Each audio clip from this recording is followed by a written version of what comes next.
1. 개요. 기록자는 이사야이며 기록 시기는 주전 700년경입니다. 성격은 예언서이며 기간은 약 62년입니다. 수신자는 남왕국 유다 백성입니다. 이사야는 여호와는 구원이시다를 뜻합니다. 이 책의 주제는 이스라엘의 거룩하신 이를 통해 이스라엘과 민족들을 구원하는 것입니다. 목적은 하나님의 메시아 예수 그리스도를 통하여 이스라엘과 민족들을 구원하는 것입니다. 주전 8세기 후반에 여로보암 2세가 사망한 뒤 북왕국 이스라엘은 파국을 맞이하고 결국 사마리아는 아시리아에게 멸망당하였습니다. 하나님을 믿지 않은 왕들이 장기간 통치하고 성경적 신앙이 위축됨으로써 결국 이스라엘은 몰락하게 되었습니다. 타락한 아하스 왕의 치하에 있던 유다는 언제든지 배교한 이스라엘의 본을 따를 준비가 되어 있는 것으로 보였으며 자신들의 언약의 하나님이신 주님을 구하지 않고 오히려 이교도 국가인 아시리아로부터 보호와 구원을 기대하였습니다. 이때 선지자 이사야와 미카는 유다 백성들의 이러한 불신앙에 대해 준엄하고 단호하게 책망하였습니다. 그리고 사악한 아하스의 아들로 하나님을 경외한 히스키야는 그때까지 남아있던 우상숭배 산당들을 제거하고 백성들에게 성경 교육을 강화하였습니다. 핵심장은 53장이며 고난당하는 메시아입니다. 핵심절은 그러나 그는 우리의 허물로 인하여 상처를 입었고 그는 우리의 죄악으로 인하여 상하였도다.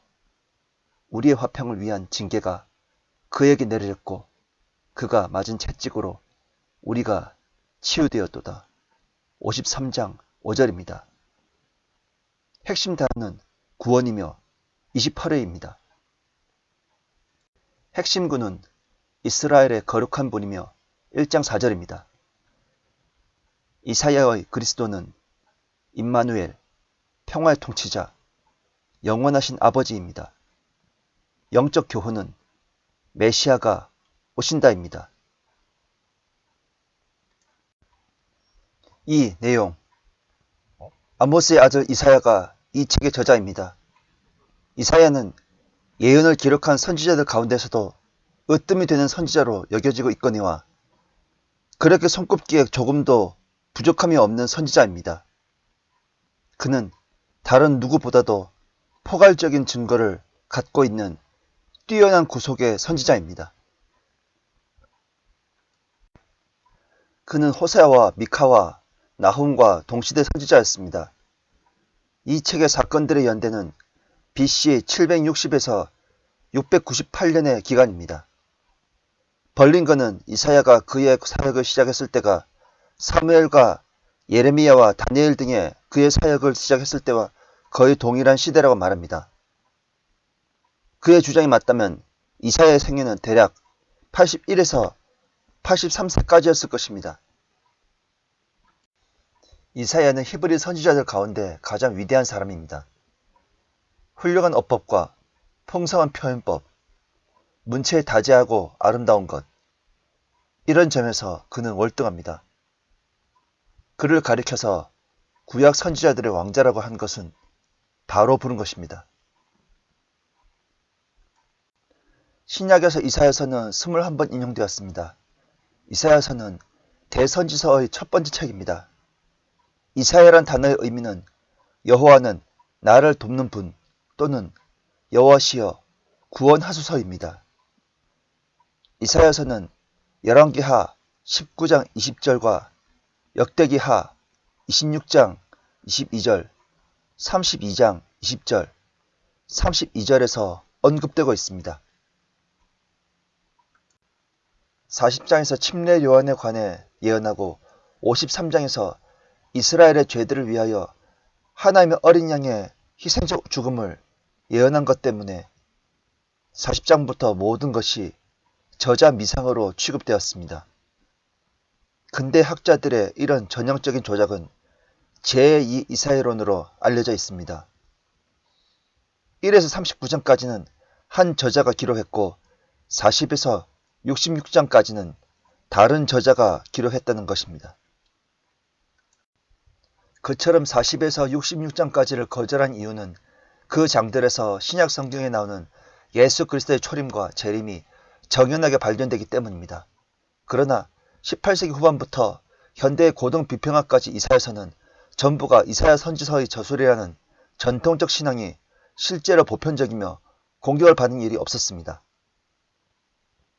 이사야서의 제2부에 있는 구절절을 인용할 때에 이사야서의 것을 인용한 사람들은 침례 요한과 마태와 요한이며 바울은 이사야 두 부분을 인용하면서 분명히 이사야 한 사람을 그 저자라고 인정했습니다.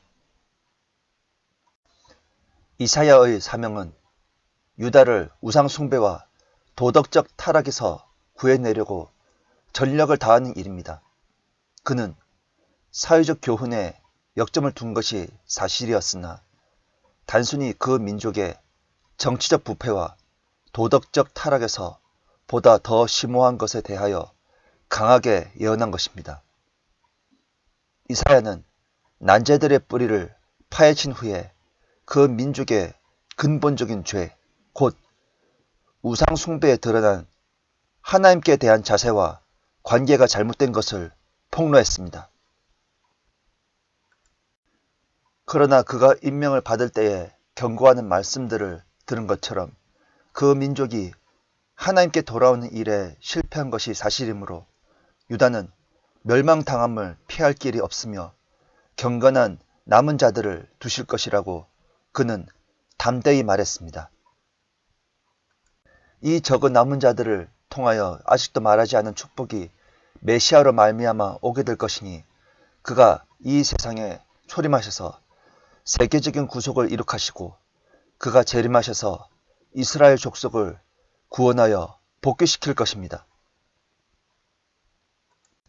이사야는 자기 백성이 세계의 메시아 민족이 되며 만국 만민이 축복을 받게 하는 기관일 것이라는 사상으로 꽉 차 있었기 때문에 그는 메시아를 전한 선지자라고 부름을 받았습니다.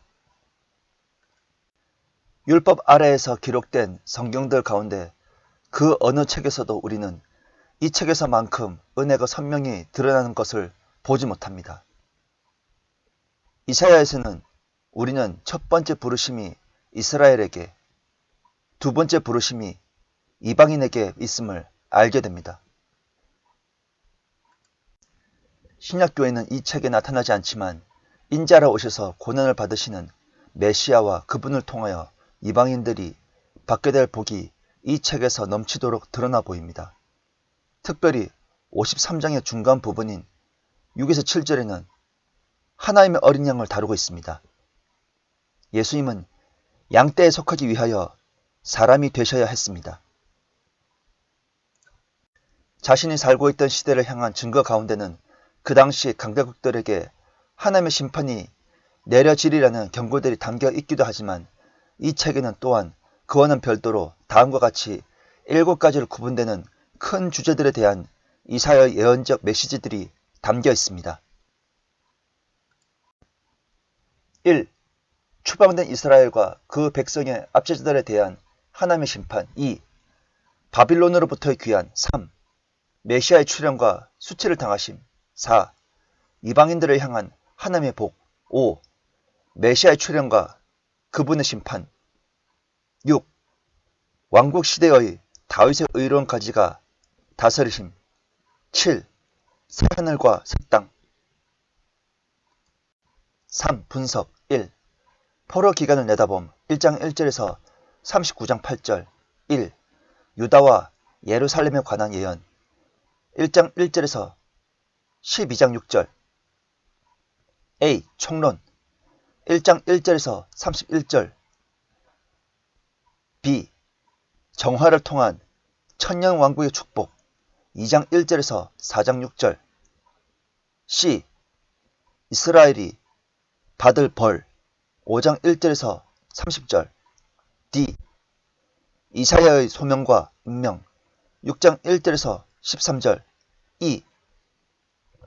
임마누엘을 예언함 7장 1절에서 25절. F. 아수르의 침략을 예언함 8장 1절에서 22절. G. 천년왕국의 건설과 축복 11장 1절에서 16절. H. 천년왕국의 경배 12장 1절에서 6절. E. 이방에 관한 예언 13장 1절에서 23장 18절. A. 바벨론 13장 1절에서 14장 23절. B. 아수르 14장 24절에서 27절. C. 필리스티아 14장 28절에서 32절. D. 모압 15장 1절에서 16장 14절. E. 다메섹 17장 1절에서 14절. F. 에디오피아 강 건너편 땅 18장 1절에서 7절. G. 이집트 19장 1절에서 25절. H. 아수르가 이집트 쿠스를 정복함 20장 1절에서 6절. I. 광야, 두마, 아라비아, 환상의 골짜기 21장 1절에서 22장 25절. J. 투로 23장 1절에서 18절. 3. 왕국 건설을 예언함 24장 1절에서 27장.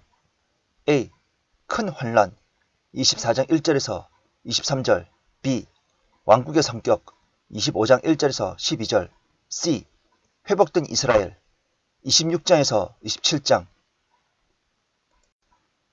4. 유다와 아수라의 관계를 예언함 28장에서 35장. A. 사마리아 멸망을 예언함 28장 1절에서 13절. B.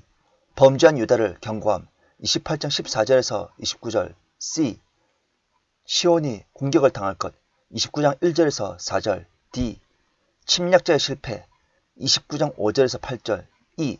시련의 이유 29장 9절에서 16절. F. 최종 구원의 축복 29장 17절에서 24절. G. 친 이집트 정책을 경고함 30장 1절에서 14절. H. 주님의 도움을 의지하라는 격려 40장 15절에서 31절. I. 아수르에서의 구출은 메시아의 구원을 예표함 32장 1절에서 33장 24절. J. 주의 날 34장 1절에서 17절. K. 풍성한 왕국의 축복 35장 1절에서 10절. 5. 역사적 연결 36장 1절에서 39장 8절. A. 산헤림의 침략 36장 1절에서 37장 38절. B. 히스키야의 중병과 회복 38장 1절에서 22절. C. 바벨론 특사의 방문과 이사야의 포로 예언 39장 1절에서 8절. 2. 포로 기간을 뛰어넘어 먼 미래를 내다봄 40장 1절에서 66장 24절. 1. 재건 약속으로 포로민을 위로함 40장 1절에서 48장 22절. A. 메시아의 미래 회복으로 위로함 40장 1절에서 11절. B. 위로의 기초 하나님의 절대성 40장 12절에서 31절. C. 위로의 이유 이스라엘의 거룩한 분 41장. D. 위로자 그의 인격과 구속사역 42장 1절에서 25절. E. 위로의 결과 구원과 회복된 민족 43장 1절에서 45장 25절. 바벨론 우상의 몰락 46장 1절에서 13절과 바벨론의 멸망 47장 1절에서 15절. F. 해방받을 사람들의 위로의 격려 48장 1절에서 22절. 2. 구속자 메시아에 관한 대예언에서 포로민을 위로함 49장 1절에서 57장 21절. A. 이스라엘의 회복자와 압제자의 재판관으로서 그의 소명과 유업 49장 1절에서 26절. B. 그의 순종과 신실 50장 1절에서 52장 12절. C. 그의 확실한 이스라엘 구원 51장 1절에서 52장 12절. D. 그의 구원과 높아짐 52장 13절에서 53장 12절. E. 그의 이스라엘 회복을 보증함. 54장 1절에서 17절. F. 그의 세계적 구원. 55장 1절에서 13절. G. 그의 경고와 언약. 56장 1절에서 57장 21절. 3. 이스라엘의 미래 영광에 대한 예언적 위로. 58장 1절에서 66장 24절. A. 이스라엘의 재건과 정결. 58장 1절에서 59장 21절. B. 메시아 시대의 메시아의 영광. 60장 1절에서 22절. C. 이스라엘과 세계를 위한 메시아의 복된 사역. 61장 1절에서 11절. D. 예루살렘을 위한 하나님의 관심과 그 결과. 62장 1절에서 12절. E. 메시아의 이스라엘의 원수 정복이 과거의 민족적 구원을 감사히 알게 함. 63장 1절에서 14절. F. 남은 자의 기도. 63장 15절에서 64장 12절. G. 주의 응답. 65장 1절에서 25절. H. 메시아 왕국의 축복. 66장 1절에서 24절.